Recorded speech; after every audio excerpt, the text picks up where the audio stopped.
Hinding-hindi malilimutan ni Mara ang gabing halos ipagkanulo siya ng mundo.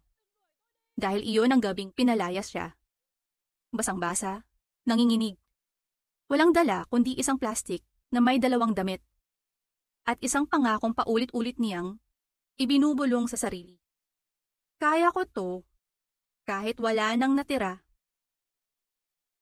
Sa gitna ng dilim ng Maynila, kung saan ang mga ilaw ng billboard ay parang nag-aalab sa ulap at ang ulan ay parang nag-uulol sa kalsada, isang 16 na taong gulang na dalagita ang naglalakad mag-isa habang kumakapit ang basang blouse sa kanyang payat na katawan. Si Mara Soulin, ulila mula 7 taong gulang. Pinalaki ng tiyahin na mas sanay manigaw kaysa magmahal at ngayong gabi, parang giniba ang huling pader na pumipigil sa kanya na mahulog sa banghin. Lumayas ka, wala kang kwenta. Kinain mo pagkain ko, tapos wala ka namang silbi. Sigaw ni Tia Letty kanina sa sala, sabay hagis ng bag niya sa sahig, sabay tulak sa pintuan. At ngayon, narito siya. Nakatayo sa kalsada, basang-basa, mukha niyang puno ng luha. Hindi malaman kung alin ang ulan at alin ang sakit. Habang lumalakad siya, naririnig niya ang busina ng jeep, sigaw ng mga nagtitinda, at tunog ng sapatos ng mga nagmamadaling tao. Lahat may pupuntahan. Siya lang ang parang iniluwa ng gabi. Bakit ganito? Mahina niyang bulong habang napapikit. Pero wala namang sagot ang mundo. Kaya nagpatuloy lang siya, tugatan pero hindi bumibigay. Hanggang sa napadpad siya sa isang maliit na parking malapit sa Roxas Night Market. Doon naupo siya sa malamig na bangko at doon din tuluyang bumigay ang lahat. Para siyang hiniwa-hiwa ng bawat memorya. Nanay niyang palaging humahalik sa noo niya. Tatay niyang laging nagkukwentong biro. Aksidente sa daan na kumitil sa kanila. At tiyahing sa halip na mag-aruga ay ginawang kasangkapan. Tila nawala na siya ng puwang sa mundo. Ngunit minsan, kapag literal ka nang wala, doon biglang may dumarating na hindi inaasahan. Sa kabilang dulo ng parke, isang lalaki ang pababa mula sa itim na kotse. Hindi mo aakalain na ang isang bilyonaryong CEO, anak ng pamilyang may-ari ng hotel sa Europa, ay maglalakad mag-isa sa Maynila sa oras na ganito. Pero, iyon ang paraan ni Adrian Soriano para huminga. Sa edad na 32, pagod siya sa pagiging perfect air, pagod sa meetings, pagod sa mga taong lumalapit lang dahil may kailangan. Kaya ngayong gabi, gusto lang niyang maglakad, magkape at mag-isip kung tama ba ang mga desisyon niya sa buhay. Pero habang naglalakad, nakarinig siya ng iyak, iyakang hindi pa cute, hindi pa awa, kundi iyak ng taong talagang pagod na. Napahinto siya, tumikhim, tumingin, at doon niya nakita ang isang dalagitang nakatalukbong, basang-basa, nanginginig. Parang kandilang naupos. Lumapit siya, hindi mabilis, hindi mabagal, tama lang para hindi ito matakot. Miss, are you okay? Mahina niyang tanong. Nagulat si Mara, napaatras. Parang natakot na baka isa na namang taong mananakit. Ngunit nang tumingin siya sa mga mata ng lalaki, may kakaiba, may init, may pag-aalala, walang bahid ng panghuhusga. Po, naligaw po ako. Pabulong niyang sagot, nanginginig ang labi. Pinalayas po ako sa bahay. Napatigil si Adrian, isang minor de edad. Basang-basa, gabi. Walang kasama, delikado. Do you have anywhere to go? Tanong niya. Umiling si Mara. At sa sagot na iyon, parang may tinamaan sa puso niya. Pakiramdam na matagal niya nang hindi nararamdaman.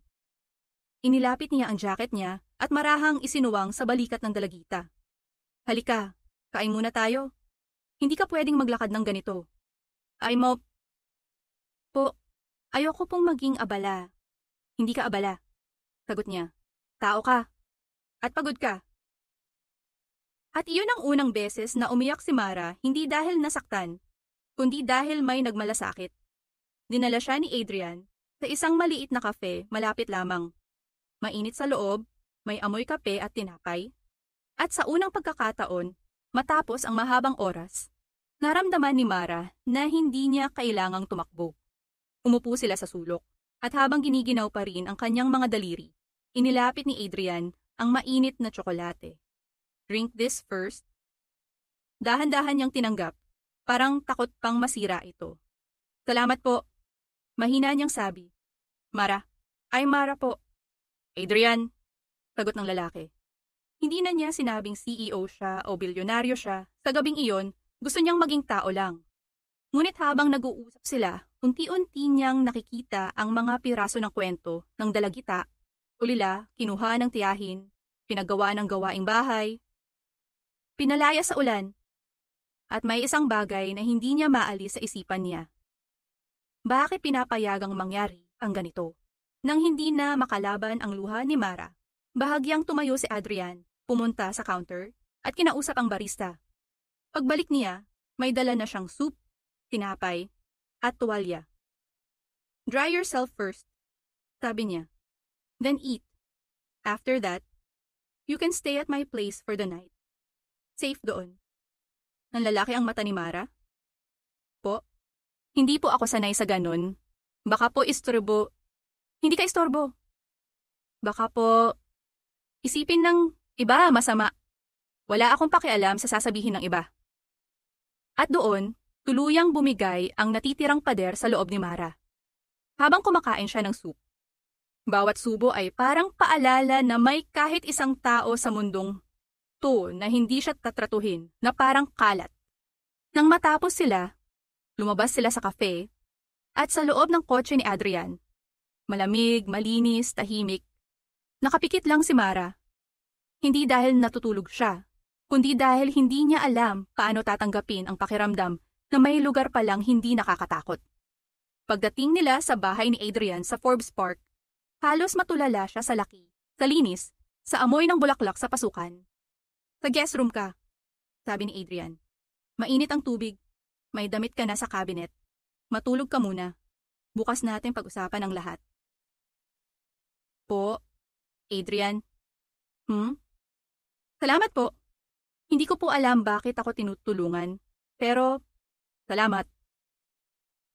Tumingin si Adrian sa kanya, at sa boses na hindi niya inaasahang naririnig mula sa isang bilyonaryo, sinabi niya, "Because no kid deserves to be thrown away." At doon, sa loob ng guest room na mas malaki pa sa buong bahay na kinalakihan niya, nalugmok si Mara sa kama at umiyak ng tahimik. Pero hindi iyon iyak ng takot. Iyon ang iyak ng taong unang beses nakaramdam ng ligtas. Hindi niya alam na gabing iyon, ang gabing inakala niyang katapusan na ng lahat, ay simula pala ng kwentong babago sa buhay niya at sa buhay ng lalaking tumulong sa kanya. Kinabukasan, paggising ni Mara, akala niya na naginip lang siya. Pero nang makita niyang nasa malambot na kama siya, may malinis na kumot, may bagong damit na nakatiklop sa gilid, at may amoy ng kape mula sa kusina, parang nagkaroon ng bahagyang liwanag sa mundong matagal ng madilim. Dahan-dahan siyang bumangon, suot ang oversized na white shirt na ibinigay ni Adrian at naglakad papunta sa dining area kung saan nakita niya ang lalaking nagligtas sa kanya kagabi. Nakasuot ng simpleng gray shirt, nakatayo sa counter, nagtitimpla ng kape na parang natural niyang ginagawa ito buong buhay. At nang mapansin siya ni Adrian, ngumiti ito ng bahagya. Hindi iyong pilit o pabibo, kundi yung ngiting nagsasabing, "Safe ka dito." Kaya napayo ko si Mara, nagtatago sa likod ng kanyang buhok na medyo magulo pa. "Good morning," sabi ni Adrian. Simple lang, pero may bigat. Parang unang beses sa buhay ni Mara na may nagsabi nito ng may tunay na malasakit. "Kumain ka muna, then I'll bring you to the office." Sabay turo sa mesa, kung saan may mainit na lugaw, itlog, at prutas. Naupo siya, mahina pa rin ang loob. Pero bawat subo ng pagkain ay parang pinapalitan ang mga sugat sa puso niya ng bagong lakas. At habang kumakain siya, tahimik lang si Adrian. Pinapanood siya na parang bantay na hindi magpapahintulot na may mangyaring masama. Nang matapos, hinatid niya si Mara sa opisina. Hindi sa likod, hindi patago, kundi diretsong front entrance na parang hindi niya iniisip ang sasabihin ng mga tao. Pero pagpasok nila, hindi na kailangan ng imahinasyon para malaman ni Adrian na nagsimula ng kumalat ang tsismis. May mga empleyadong napatigil, may nagbulungan, may nagtanong, at may mga matang nakatitig kay Mara na parang sinusukat kung bakit kasama niya ang CEO. Kahit hindi pa sinasabi ng bibig nila, sumisigaw ang mga mata nila ng mga malisyosong hinala. Naramdaman ito ni Mara, kaya agad siyang napayuko. Pero hindi pumayag si Adrian. Marahan niyang hinawakan ang balikat ng dalagita at bumulong, "Don't be scared. I'm here." At sa gestong yon, parang biglang naging pader si Adrian sa pagitan niya at ng mundo. Dinala niya si Mara sa admin department at ipinakilala ng diretso sa team, "This is Mara. She'll be working with us for now, part-time, habang nag-aaral." At kahit halatang nagulat ang mga empleyado, wala silang nagawa kundi tumango dahil mismong CEO na ang nagsabi. Sa unang linggo, si Mara ay parang aninong dumadaan lang, tahimik, magalang, mabilis matuto. Pero habang tumatagal, unti-unti siyang napapansin. Tagaling niyang magsulat ng reports, ayusin ang files, gumawa ng data summary, at lalo na sa sipag niya na laging nauuna at nauhuli sa trabaho. May ilan pang nangungutya sa umpisa, pero habang tumatagal, mas marami ang humahanga at nagsisimula ng magbago ang tingin ng mga tao sa kanya. Mula sa, "Sino yan?" naging, "Ang galing ng batang yan." Ngunit sa bawat kwento ng pag-angat, laging may aninong nakabantay. Isang hapon, paglabas ni Mara sa pantry, narinig niya ang dalawang empleyado sa gilid. "Kaya pala pinatira yan sa bahay ni Sir Adrian, no? Alam mo yon?" Sabay taas ng kilay. 16 daw, tapos kasama ng CEO? Baka naman, may kapalit. Sabay sabing, parang walang puso. Napahinto si Mara, nanlamig. Parang bumalik ulit ang lahat ng sakit na iniwan niya sa bahay ng tiyahin. Pero hindi siya nagpakita ng reaksyon. Umalis siya, huminga ng malalim, at nagtrabaho ulit. Ngunit ang mga salitang narinig niya ay parang tinik na nanunuot sa dibdib niya. Kinagabihan, habang naghihintay siya sa lobby para sunduin ni Adrian, dumating ang isang tawag. Si Tia Letty. Unti-unting nanginig ang kamay ni Mara habang lumalabas sa lobby para sagutin. "Hello po, Tia." "Ayan ka na. Pinalayas kita tapos sumama ka agad sa lalaki? 16 ka lang. Hindi ka nahiya." Bulyaw nito na parang kulog. "Tia, hindi po ganun. Tumigil ka, alam ko lahat. May nagsabi sa barangay. Nakita ka raw kasama ng mayamang lalaki.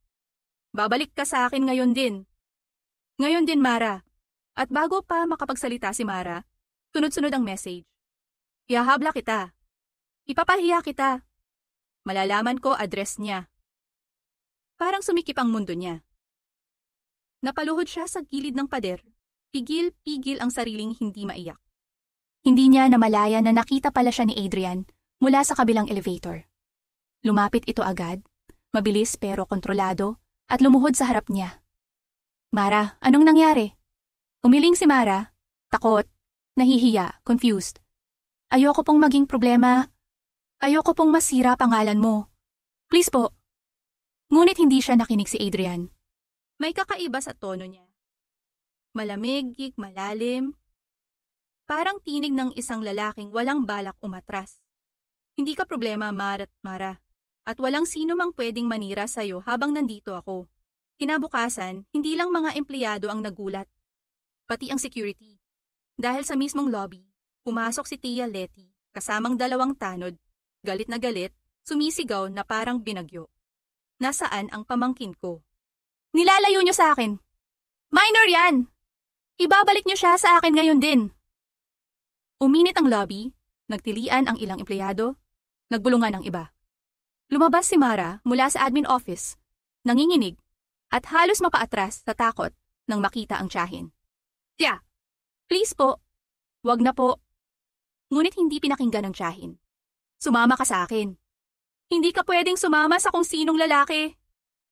At bago pa man makalapit ang tiyahin kay Mara, biglang bumukas ang elevator. Parang eksena sa pelikula nang bumaba si Adrian. Matangkad, seryoso, tahimik, pero halatang handang lumaban. "Ako ang hinahanap mo," aniya habang naglalakad papunta sa kanila. "Ako ang CEO ng kumpanyang ito. Ako si Adrian Soriano." "Ikaw!" sigaw ng tiyahin. "Ikaw ang nagnanakaw ng pamangkin ko." Binubulok ng utak niya. Hindi gumalaw si Adrian. Hindi uminit ulo. Pero ang boses niya, parang bakal. "Hindi ko siya ninanakaw. Niligtas ko siya. Hindi mo siya pamilya."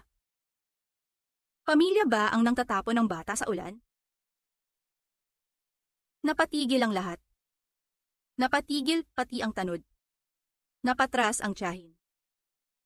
"Ako?" Napatingin sa gilid ang tiyahin. "Ako nagpalaki sa kanya."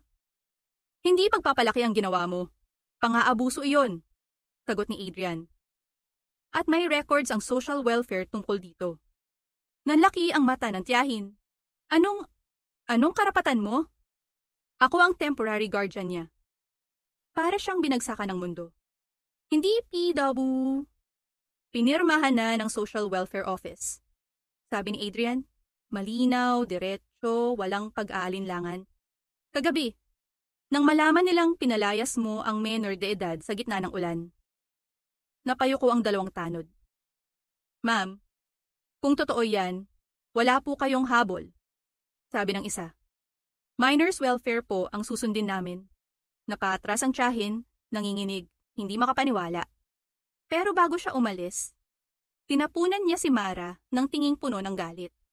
"Simula ngayon," sabi niya, "hindi ka na namin kailangan." Iniwan niya ang gusali na parang bagyong humina at naupos. Tahimik ang buong lobby. Parang huminto ang oras. Si Mara, nakayuko, nanginginig.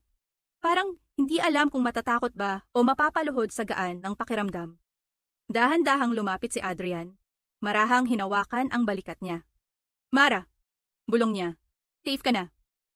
"Abara lang, balik." At doon, tuluyang bumagsak ang luha ng dalagita. Hindi dahil takot na siya, kundi dahil sa unang pagkakataon, may taong lumaban para sa kanya.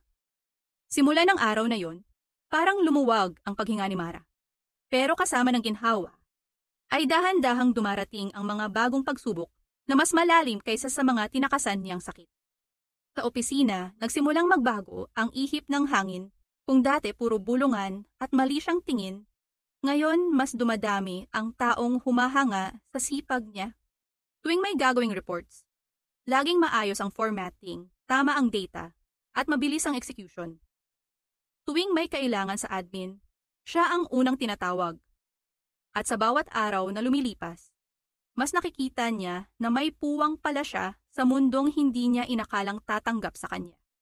Ngunit habang tumataas ang reputation niya sa loob ng kumpanya, may isang bahagi ng mundo ni Adrian na unti-unting gumigising. Isang bahaging hindi niya gustong makita ni Mara. Isang gabi, habang nag-aaral si Mara sa sofa, hawak ang notes niya at nakasandal sa throw pillow, nakatanggap si Adrian ng tawag sumula sa Europe. Malamig ang boses sa kabilang linya.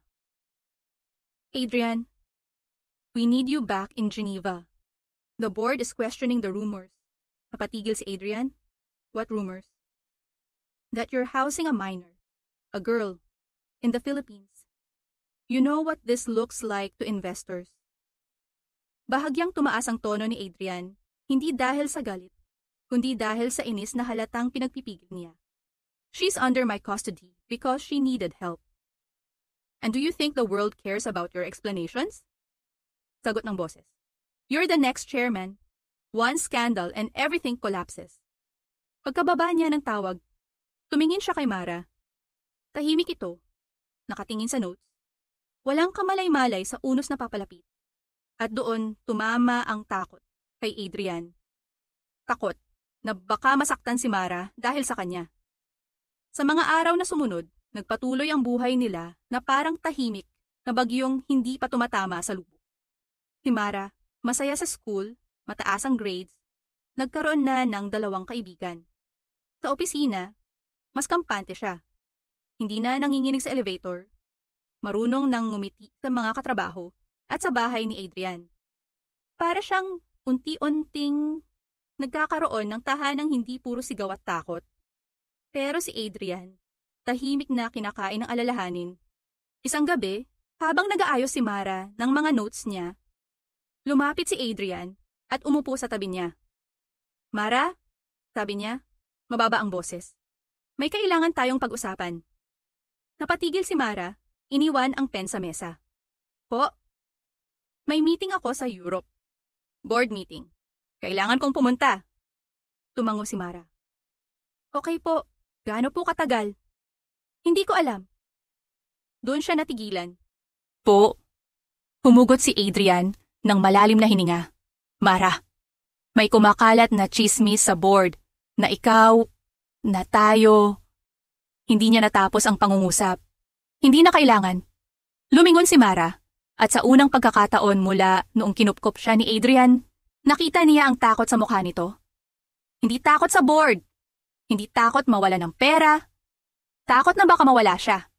Dahan-dahang lumapit si Mara, hawak ang maliit niyang boses pero matatag. "Adrian, hindi ko po kasalanan yan. Hindi ko po kontrolado ang sasabihin ng tao." "Oh, I know," sagot niya.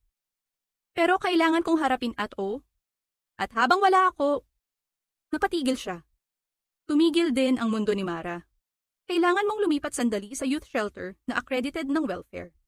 Para walang masabi ang board. Nanlaki ang mata ni Mara at parang may humugot ng hangin sa dibdib niya. Youth shelter. Hindi bahay. Hindi safe. Hindi si Adrian. "Po, kailangan po ba talaga? Mara, please understand." Pero, kumunot ang noo niya. "Iniwan na po ako ng lahat. Tapos iiwan niyo rin po ako?" Tinamaan si Adrian ng diretso sa puso. "Hindi kita iniiwan.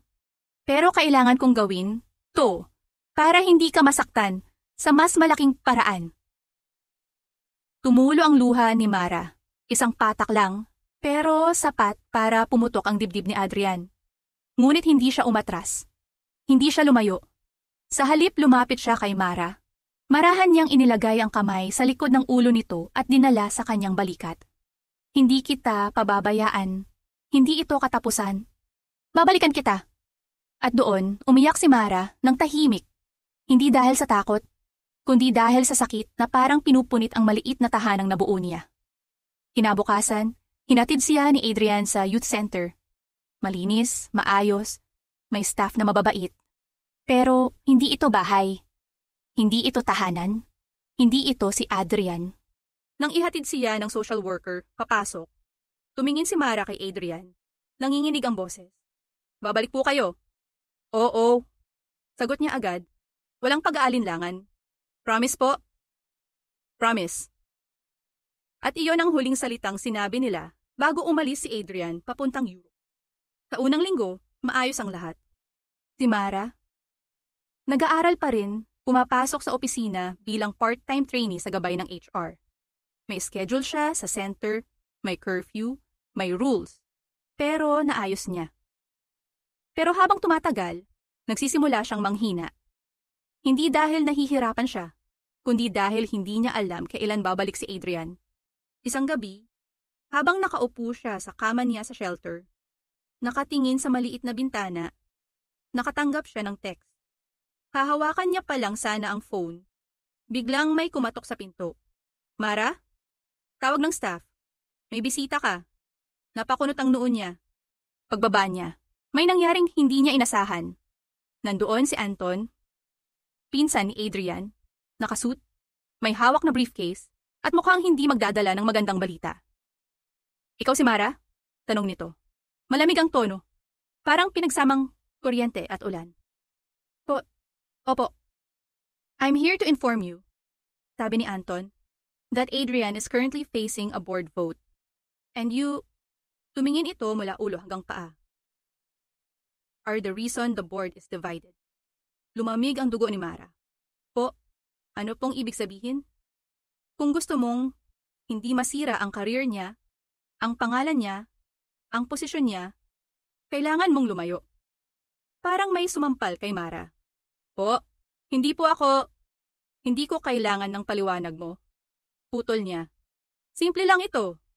You disappear and Adrian keeps everything. Hindi nakaimik si Mara. Hindi niya alam kung sasagot ba siya, tatakbo, o iiyak. Pero bago pa siya makapagsalita, may bumukas na pintuan. Hindi si Adrian, hindi youth staff, kundi social worker. Anton, sabi nito, malamig din ang tono. You're not allowed to talk to minors without clearance.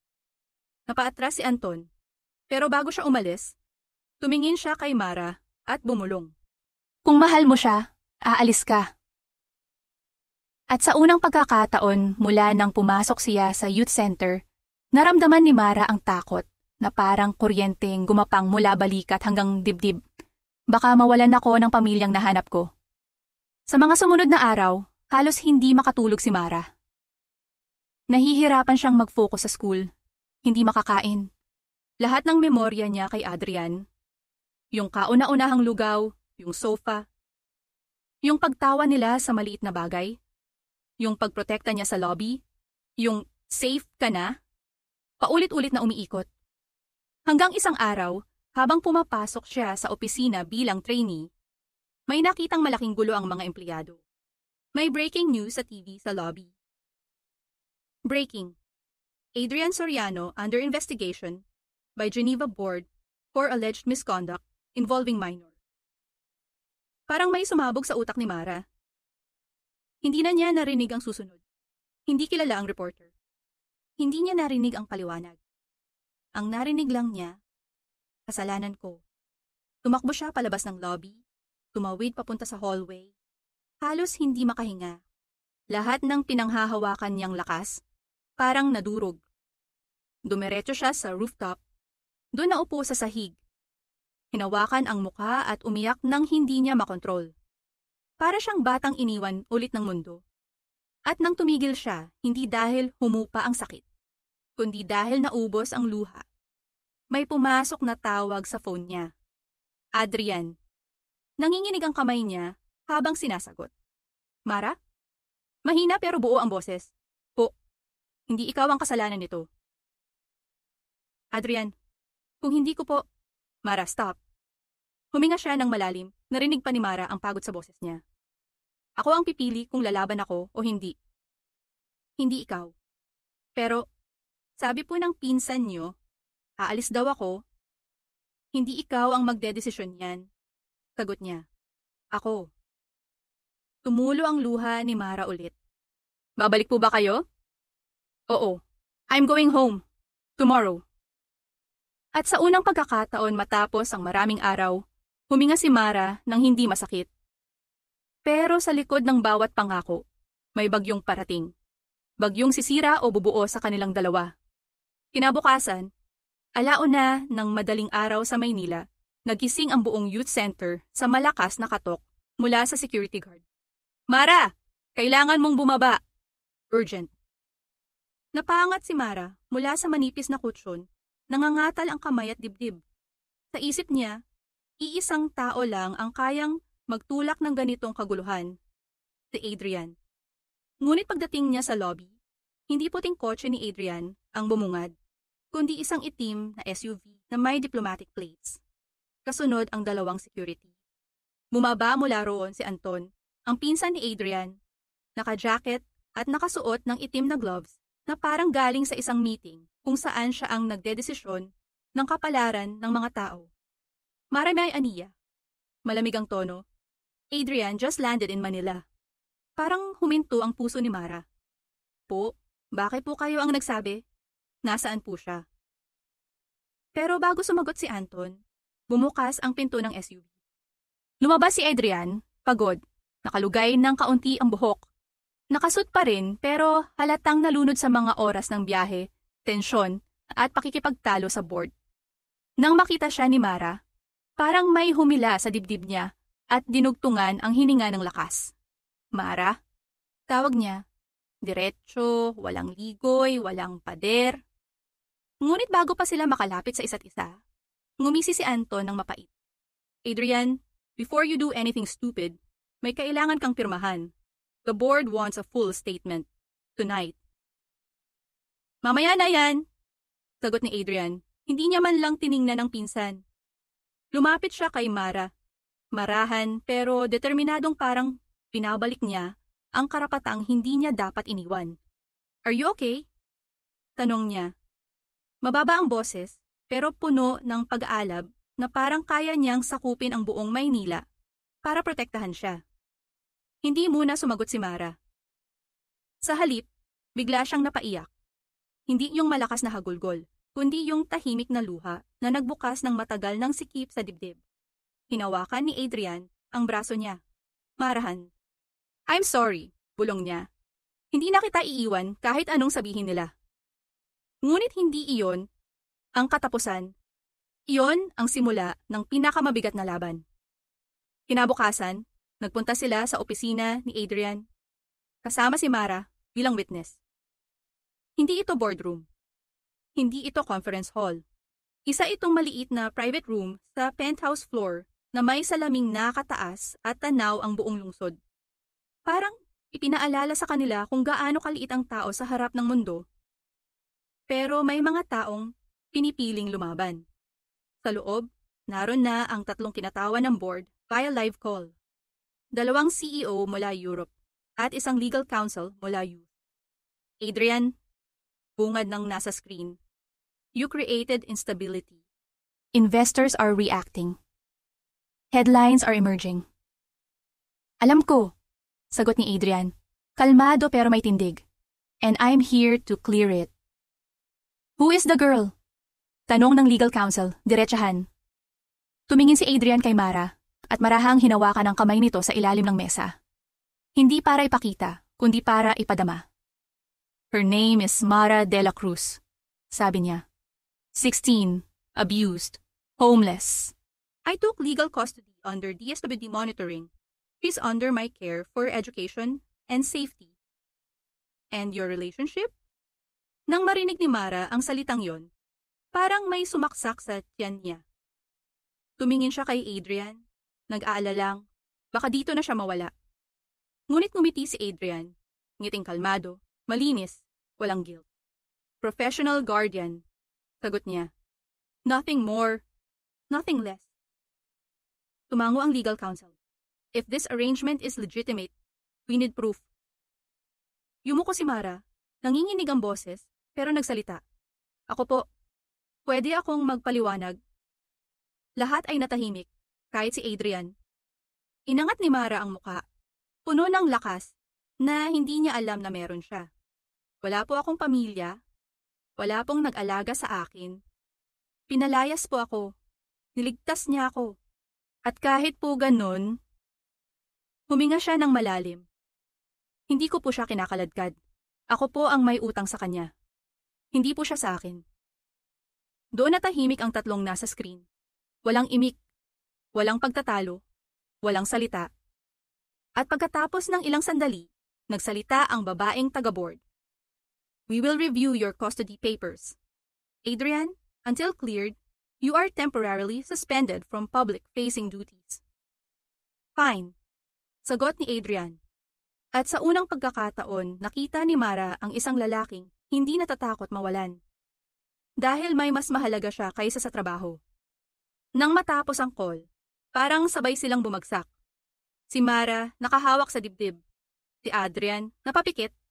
Si Anton nakasandal sa pader at halatang nagulat sa sinabi ni Adrian. Pinsan, wika ni Anton, you just risked everything.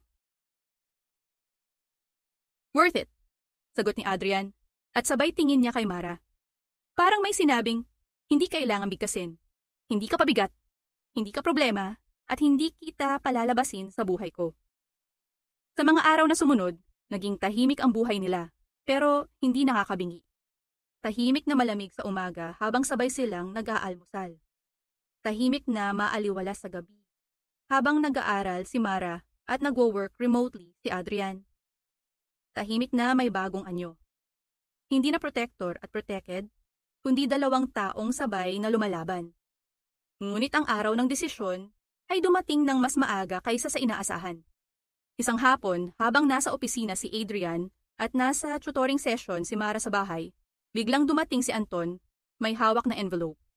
"It's done," sabi ni Anton. "The board has voted." Natigil si Adrian. Nanlamig si Mara. "And?" tanong ni Adrian.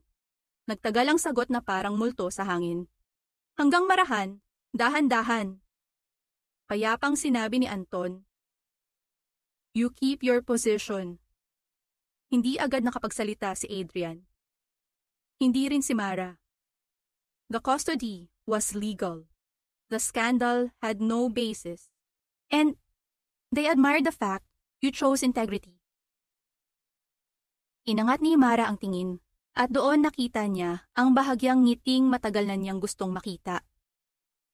Hindi yung nangiti ng isang corporate prince, kundi ng isang taong tagumpay sa bagay na hindi pera o titulo ang ipagtanggol siya. Ngunit hindi doon nagtatapos ang kwento. Isang linggo pagkatapos ng clearance, habang naglalakad sila sa garden ng bahay, biglang huminto si Adrian at tumingin kay Mara sa paraang hindi niya pa nakikita noon. Malambot, malalim, halos parang takot pero puno ng pag-asa. "Mara, may kailangan akong sabihin." Nakatayo si Mara sa gitna ng pathway. Malamig ang hangin, nanginginig ang mga kamay niya. "Po, hindi kita niligtas para utang. Hindi dahil kailangan. Niligtas kita kasi mas natakot akong mawala ka kaysa masira ang pangalan ko." Nanlaki ang mata ni Mara. "Adrian," umiling si Adrian. "Hindi ko sinasabing iyon. Hindi ko sinasabing ngayon. But someday, kapag legal ka na, kapag handa ka na, kapag nakatayo ka na sa sarili mo." Huminga siya ng malalim. Gusto kong balikan to. Etong usapan na to, na hindi guardian, hindi rescuer, kundi tao, na may nararamdaman." Natahimik si Mara. Hindi dahil natakot, kundi dahil unang beses sa buong buhay niya, may nagsabi ng salitang, hindi pangako ng kawalan, hindi kasinungalingan, hindi salita sa gitna ng galit, kundi pangako ng bukas. Nilapit niya ang kamay niya sa kamay ni Adrian, marahan. Kapag handa na po ako," sabi niya, halos pabulong, "ako po mismo ang magbabalik ng usapan na iyon." Hindi sila nagyakap, hindi sila naghawakan ng matagal. Pero ang tingin nila sa isa't isa, iyon ang naging unang hakbang.